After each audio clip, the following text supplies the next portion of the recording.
Hey folks, I'm Tom Bassel. Jason Levine. And today we're taking a look at the game Pueblo. Now there's one thing I'm going to start out by saying that Pueblo really annoys me. And that's the fact that this game is the same size box as Ticket to Ride and many of the other games. Yeah. Tiny bit bigger. It never fits on the shelf properly with other games. Really? It's just a bit bigger. Look at this. I didn't realize it was a bit bigger. See? It's just a little bit taller. Oh yeah, it is a little bit bigger. It drives me nuts. I never thought about That's that. a minor. I'm just messing around. But Pueblo is a game in which a chief is going around and inspecting pueblos to make sure that they're built to the right heights and it's about building blocks. In 3D space. That's true. Totally abstract. That doesn't mean it's not fun though. Let's take a look.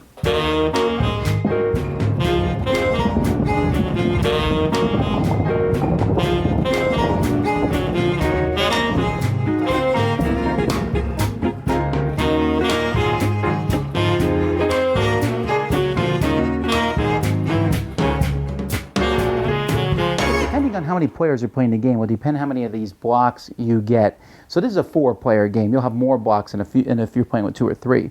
And each player in a 4-player game would get 5 blocks of their color and 4 neutral blocks. And the blocks are put together. Every block is the exact same shape. It looks like this. So you just put these together. So on a player's turn, let's say red goes first. Red can place their piece anywhere on the board. So let's say red places their piece like this. You can't place it like this. Every spot you put it down has to touch something. So it could be placed like this. If there was another block, perhaps like this, then the red piece could be placed like that. So red places theirs there. Red then moves the chieftain here. The chieftain starts in this corner, and they can move him up to 4 spaces. So red will go 1, 2, 3, 4 like this. They could go 1, 2, 3, or 4. But each spot when the chief stops, he's going to look down that row. And if he sees any colored blocks, that person's going to get points. You don't want points in this game. So then maybe purple does something like this. And then they move it just 1. And then the blue player puts their piece here.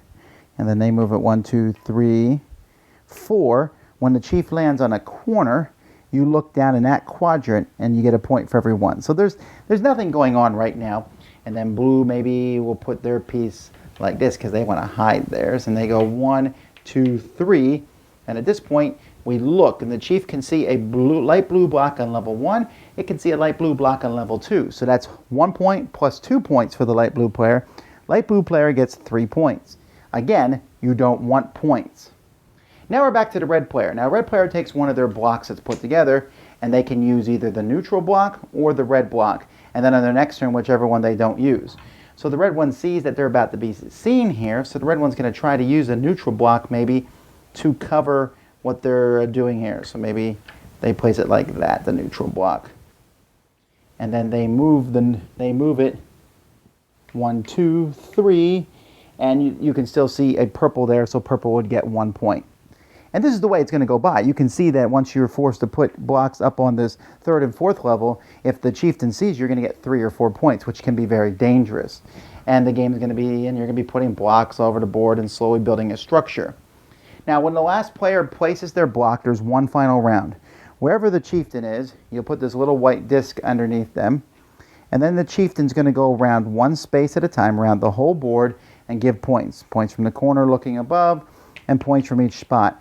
And then everyone will count their points up, and whoever has the fewest points is the winner. You can also play a more advanced version where you take these are called cult sites, and you can place these on the board at the beginning of the game. The more you place, the more difficult the game will be.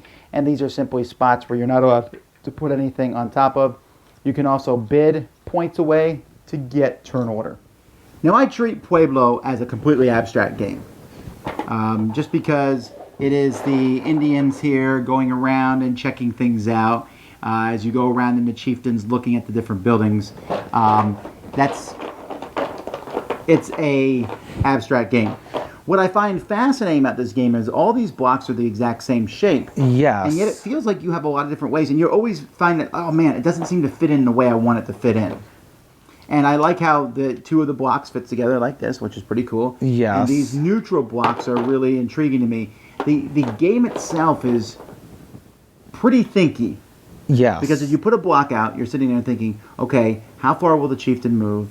How can I place this block so that it's not seen? But I think more importantly in placing your block is how you place these neutral blocks. Yes. Because you want to place these to mess up the chieftain from seeing your stuff, but to help see the other people's better. Yes, and this game's genius. I mean, it's Kramer and Kiesling, who are some of my favorite designers. They are geniuses when it comes to design of games in general. And this game, the 3D aspect of it makes the whole game. I mean, there's other games, like Blocus, they made the 3D version, Rumus, or Blocus 3D. And this takes a whole different feel to that 3D, but it takes that good feel of, it's not just the 3D, but it's the directions you point. There was that game, what was that game like 2 or 3 years ago that was up for Game of the Year?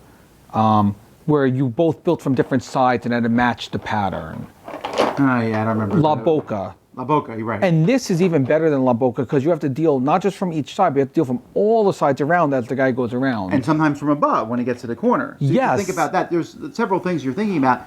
You're thinking usually from 4 dimensions, 4 different directions, and then a second dimension looking from above.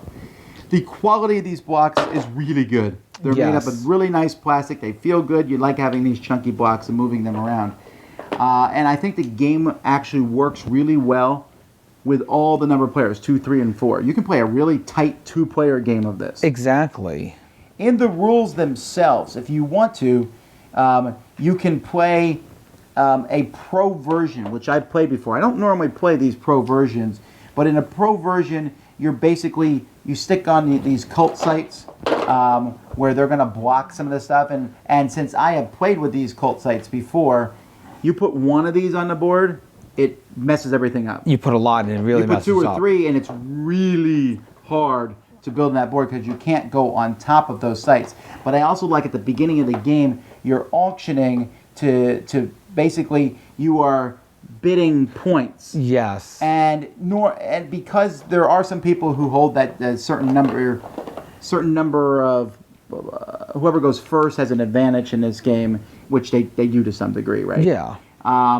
You can bid points for that, and I think that works really well. I wouldn't recommend it on your first couple games, but Pueblo is one of the few games that when I play it, I'm in it to win it. I don't know how else to explain it. Because I feel very fun. competitive playing It's this fun, one. like building these blocks up and making shapes and making sure that you can't be seen. It's just fun.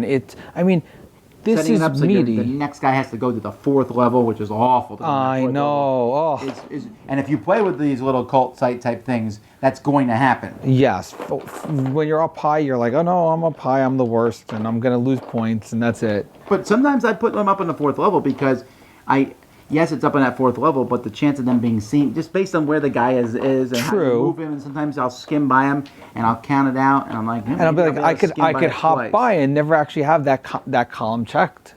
Yeah, that's true. That's true. It's genius. And sometimes going lower, let's say you're looking at this from above, so going lower, I'm like, oh, this is better because I stay on the 2nd level. But then I'll make the chieftain hit that corner and give you 3 points. Exactly. So there's not a lot of depth to the rules of this game. There's just a few rules. But I think this is one of those games that I'm kind of surprised that it's out of print in a sense because it feels like a classic.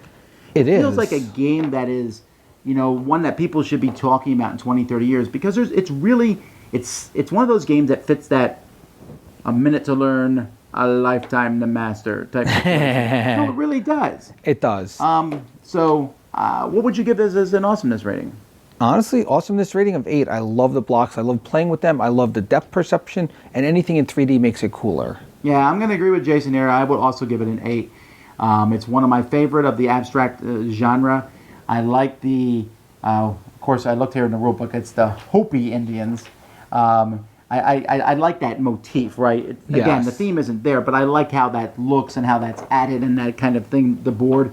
It gives it a good classy look to it. Yes. And it's chunky, and it's something that every time I've played it, and I've played it many times over the past decade, I guess, and I feel like I'm getting better at it each time I play. So that's Pueblo. I'm Tom Vassell. Jason Levine. Thanks so much for watching the Dice Tower videos. Find more great videos and reviews as well as our top-rated audio podcast at Dicetower.com. You can also find other great shows at DicetowerNetwork.com. I'm Eric Summerer, and you've been watching The Dice Tower. The Dice Tower is sponsored by Cool Stuff Inc., where you can find great games for great prices. Cool stuff in stock. Check them out at CoolStuffInc.com.